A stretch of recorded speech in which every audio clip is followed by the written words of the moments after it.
What is up, guys? Today we have a fun one for you.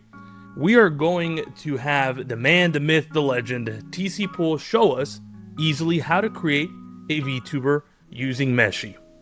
TC Poole, take it away for us, sir. Hey, yeah, thanks for having me. Hope y'all are doing well. What I started off with was I do a lot of 3D developing in web dev, so in browsers and using the power of AI coding, vibe coding as they call it.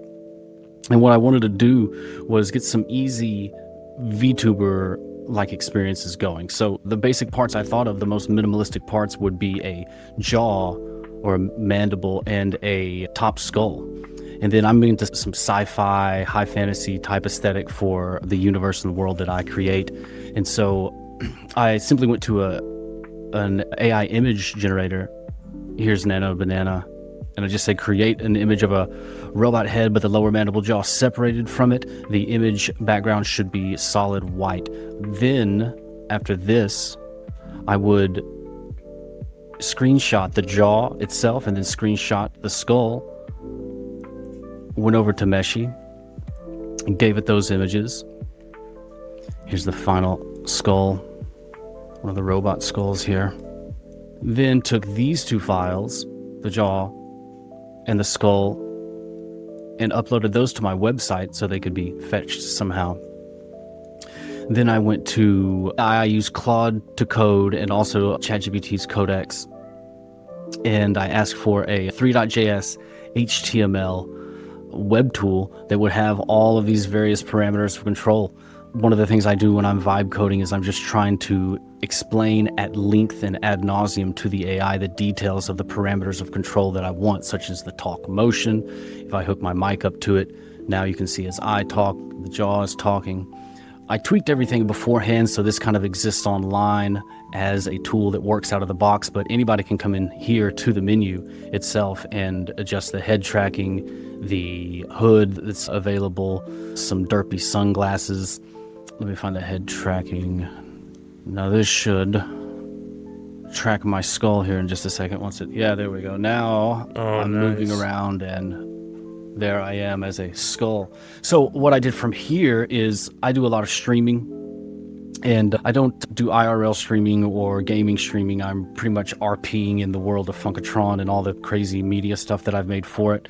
So that's what this tool was for initially, before I just made it public to anybody to use.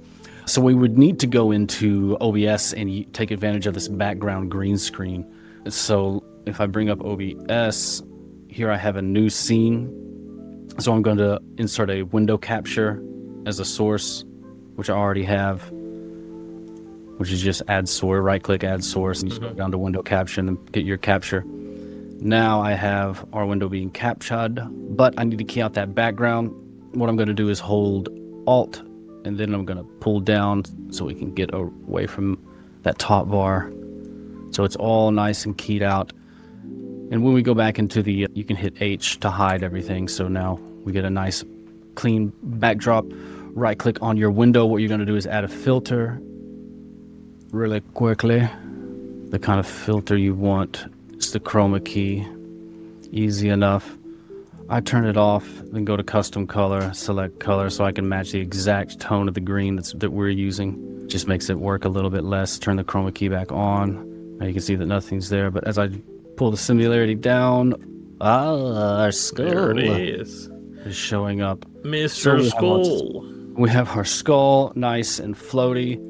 Back in the window, you can right click and move him around or position with left click a little bit differently, however you'd like for it to exist. So now you can put any kind of video behind the skull to have him in your OBS scene. And it's head tracking and still doing the jaw flapping. So would you be able, I'm sorry to interrupt you, would you be able to have him in the bottom left, bottom right corner or something like that? Yeah. Or you would have it for, yes, live streaming? So you pull over in the initial window as I'm doing here. See, I'm getting a little bit tilted. You just pull him around however you want him. Scroll in and out, pivot from him. Let's get him positioned down. Whoa. Here a little bit. Here's our, and now we have the little game. There we go. And if we want to go a step further to match him, his lighting is a little bit off. It's blue. In the tool itself, besides all the other little toys, you have a bunch of lighting presets. So we could do studio cool, we could do high clean, but since we're in a tavern, let's go campfire because we got a little animation on the pulsing of the light now. But you can tweak these. These are just the presets. All these parameters are open for you to match whatever you've seen you're using. And if I hit H, there we go. We're now VTubing inside of the Drunken Dragon. Yeah, that's pretty much the whole tool. Recently I added some glow effects so you can have the eyes glow. Not everything is actually a hideous Skeletor. Look, here's a little green, a cool little green. And what is the file, by the way? I forgot to ask. What is the file that you download from Meshy? Is it just the... Oh, the file type? GLB. Yeah, the file type. GLB. Okay, perfect. Depending on if you're working in Unity or Unreal or something like this, or you might want to use something different. But since I do the web developing stuff, the web gaming, I'm using GLB for various reasons. But yeah, Beautiful. You can see on this robot how the eyes glow green. You can also change the chroma key if you want to do different lighting that has green lighting in it. I added a chroma key blue. You can even, if you have a skull and a jaw, GLB, and it exists in the cloud somewhere, you can put the links here and load your own models in. It's a cool little feature. Getting ready for Halloween, baby. Hell yeah. I lucked out. Meshy did really well in here inside the jaw with these glowy teeth. It was because the image was only from front on, and it kind of had to just make up what was in there. But I got lucky with this one. Did good. Thank you so much for your time. I appreciate it. Yeah, thank you.